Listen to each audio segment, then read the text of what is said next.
Loose Leaders. I'm your host, Matsky Pryskov.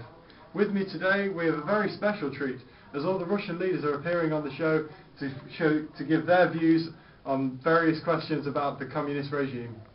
And introducing our first guest, the Man of Steel, Joseph Stalin!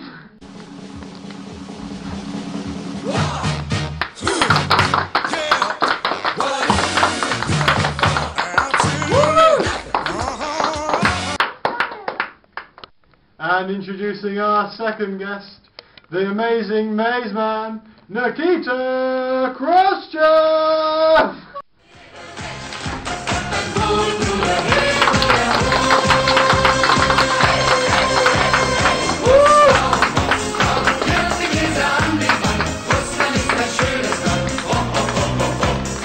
And introducing our third guest, Leonid Brezhnev.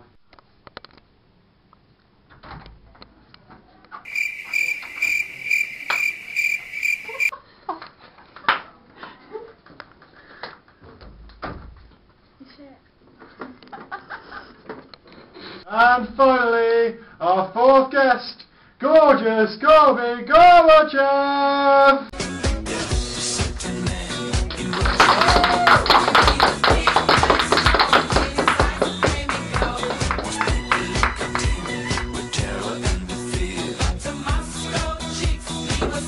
So this is the question and debate point of the show. We'll start on an economic theme. How effective was the Stalin command economy in sustaining the USSR as a world power? I thought it was a strong and competent economy, and it served me well during my time.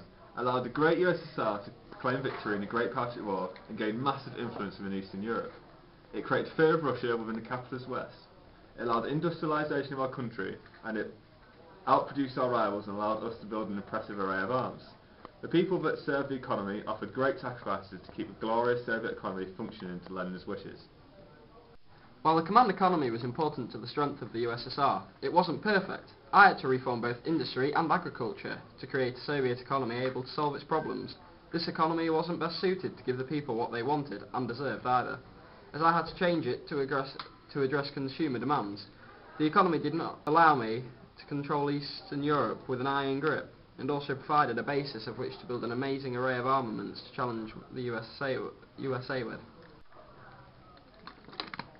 Khrushchev speaks nonsense. The command economy was perfectly fine. Both he and Kostin attempted reform, and look what happened to them. The economy allowed me to keep the USSR well under control and functioning effectively on a day-to-day basis. It created stability and in control of its politics on both domestic and international stages. It allowed me to see out 16 successful years where I implemented my own constitution. It even allowed me to invade Afghanistan and intervene several times in Eastern Europe. The main reason why the USSR collapsed. Oh my God. The command economy was completely ineffective to power the USSR in my era. It didn't grow, provide for the people, or successfully maintain the USSR as an international powerhouse. I had to drastically reform it in many ways just to keep it functioning. It was inflexible, outdated, and inept at tackling modern tasks and competing with the capitalist West. By my time, it had fractured the USSR so severely it allowed the republics to break away. Okay, comrades, thanks for that. We'll change to a more political tone now. How did the Communist Party maintain its leading place in the USSR from 1945 to 1991? The party both controlled and was the state. It was vital for maintaining the ideological drive of the people. We correctly controlled what they read, thought, did and said to keep the USSR on track to reach a communist utopia. Many people became involved in the party at either economic or administration levels, and they were testament to the commitment to Lenin's principles. It remained strong throughout the war, and although I may have had to purge it several times and keep an eye on activities, it was a vital part of the USSR. While I agree with Stalin that it did maintain its leading place, I disagree over its role and responsibility. It couldn't rely on fear and coercion forever, and instead had to switch to popular consent. While the party still defined the margins and boundaries of normal life, it gave the common people in both cities and villages more participation in most sectors.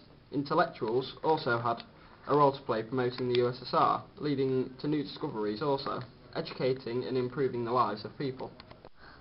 Khrushchev is far too radical. His decentralisation was the reason he was eliminated from power. The party always led in my period. The people inside the party became more experienced and trustworthy as the party became an establishment with employability for life. The party crushed the foolish views of nationalities and dissidents, and it was the leading inspiration for the people, even if they became less involved.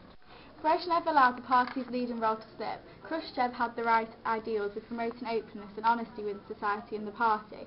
The party had split into factions by my era, and due to Brezhnev's stagnation, the ideological drive had extinguished within the population. While it was still important for the party to remain important, I had to also tackle the corruption within the system, and this cost the party its leading role within the state and allowed for opposition to develop. Some powerful points there, gentlemen. Now on to a more social query. How did the development of changing attitudes within the population, affect the USSR? Changing attitudes? People were dedicated to pursuing Marxist-Leninism. I would never allow such a sacrilege as people were moving away from our crucial goal. Everyone that did, or tried, was either cosmopolitan or thick, and was eliminated by Beria, me and Zhadanov. Attitudes didn't move away from our core principles, they simply evolved with it. People realised fear wasn't the way to rule, and therefore we moved away from it. More debate and appreciation was opened up, within the constraints of the USSR defined. People enjoyed this more, and they also appreciated and valued the move away from Stalinism that had so harshly repressed people. Khrushchev's Western and undisciplined attitudes are what weakened the USSR. We needed stable and rational thinking defined by the state, not radical changing thoughts that deter away from the USSR. We will define what the people read and think, otherwise they will try and move against our fantastic principles in order to benefit selfishly themselves. Social attitudes had to change within the USSR. People needed to be allowed to say what they think if we were to move forward towards communism.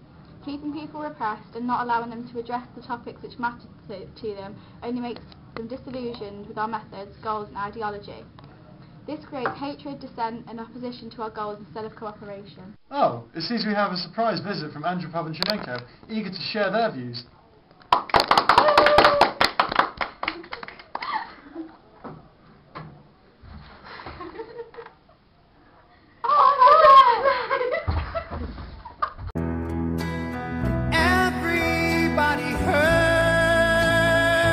Okay.